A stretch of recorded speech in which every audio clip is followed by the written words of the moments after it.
بسم اللہ الرحمن الرحیم۔ اللہ کے بندو، اس میں کوئی شک نہیں ہے کہ جس قوم میں بے حیائی، فحاشی، عریانی،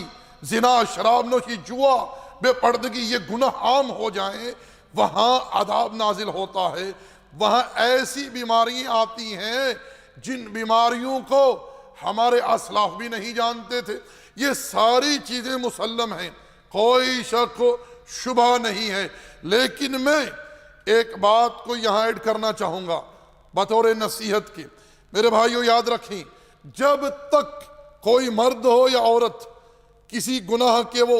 مرتکب ہیں، مثلا زنا، شراب نوشی، جوا، بے حیائی، فحاشی، کسی گناہ کے وہ مرتکب ہیں، ارتکاب گناہ کے ساتھ ساتھ وہ ان گناہوں کی حلت کا عقیدہ نہیں رکھتے،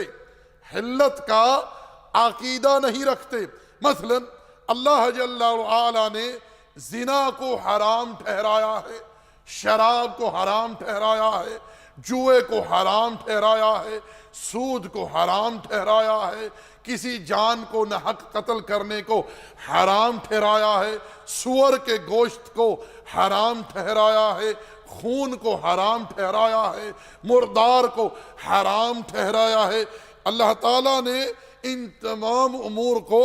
حرام ٹھہرایا ہے۔ اب اگر کوئی شخص ان کا ارتکاب کر رہا ہے اور ساتھ ساتھ وہ حرمت کا عقیدہ رکھتا ہے، ان گناہوں کو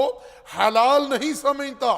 جائز نہیں سمجھتا، ان کی حرمت کا وہ عقیدہ رکھتا ہے، تو یاد رکھیں کہ ان گناہوں کے ارتکاب کے باوجود بھی، ان گناہوں کے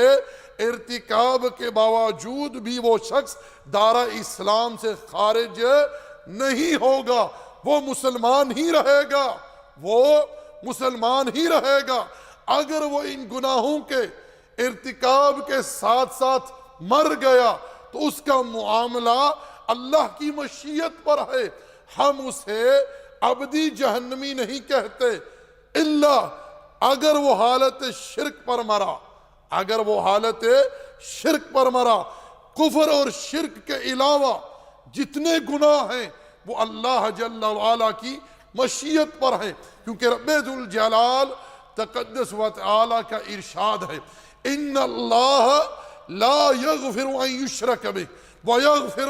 ما دون ذلک لمن یشاء۔ بے شک اللہ شرک ہی کو معاف نہیں کرے گا، شرک کے علاوہ جتنے گناہ ہیں وہ اللہ کی مشیت پر ہیں، اللہ تعالیٰ جس کے لیے چاہے ان گناہوں کو معاف کر دے۔ تو میں عرض یہ کر رہا تھا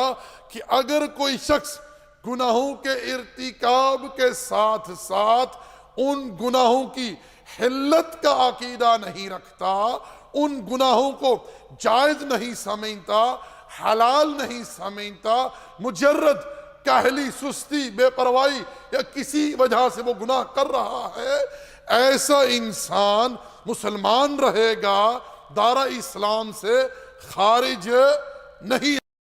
لیکن ایک شخص زنا کرتا ہے، شراب پیتا ہے،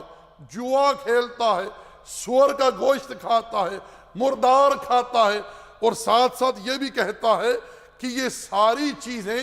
حلال ہیں، یہ ساری چیزیں حلال ہیں، حرام نہیں ہیں، بغیر کسی عذر کے، بغیر کسی سبب کے، بغیر کسی علت کے، بات سمجھے، بغیر کسی علت کے۔ مثال کے طور پر اللہ جل وعلا نے خنزیر کے گوشت کو حرام ٹھہرایا ہے، الا کوئی انسان مجبور ہو جائے، بے بس ہو جائے، کوئی چارہ نہیں ہے، یہ علت ہے، یہ عذر ہے، یہ سبب ہے اس کو کھانے کا، بات میں۔ لیکن کوئی شخص بغیر سبب کے، بغیر علت کے، بغیر عذر کے کہتا ہے جی خنزیر کا گوشت حلال ہے، شراب حلال ہے، زنا حلال ہے، یاد رکھیں کہ ان گناہوں کے ارتکاب کی وجہ سے وہ انسان کافر نہیں ہوگا، بلکہ ان گناہوں کے متعلق حلت کا عقیدہ رکھنے کی وجہ سے وہ کافر ہو جائے گا۔ کیوں کہ اس نے اللہ کی حرام کردہ چیز کو حلال کہا اپنی مرضی سے، بات سمجھے۔ تو میں کہنا چاہوں گا کوئی مرد ہو خاتون ہو، جو اللہ کی حدود ہیں، جو اللہ جل وعلا کی حدود ہیں، ان سے وہ تجاوز کرے اور یہ کہے کہ ہم اس چیز کو نہیں مانتے، یہ چیز جائز ہے، یا یہ ظلم ہے، یا یہ ظلم ہے، زیادتی ہے ہم پر، ہم ایسی چیزوں کو یا ایسے اسلام کو نہیں مانتے، نہیں تسلیم کرتے،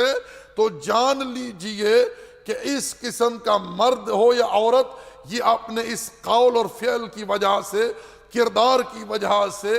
دائرہ اسلام سے خارج ہو جائیں گے۔ یہ میری بات نہیں ہے، یہ اہل علم کی علماء کا فتویٰ ہے، اور کسی کا بھی اس بارے میں کوئی اختلاف نہیں ہے۔ بات سمجھے؟ تو میرے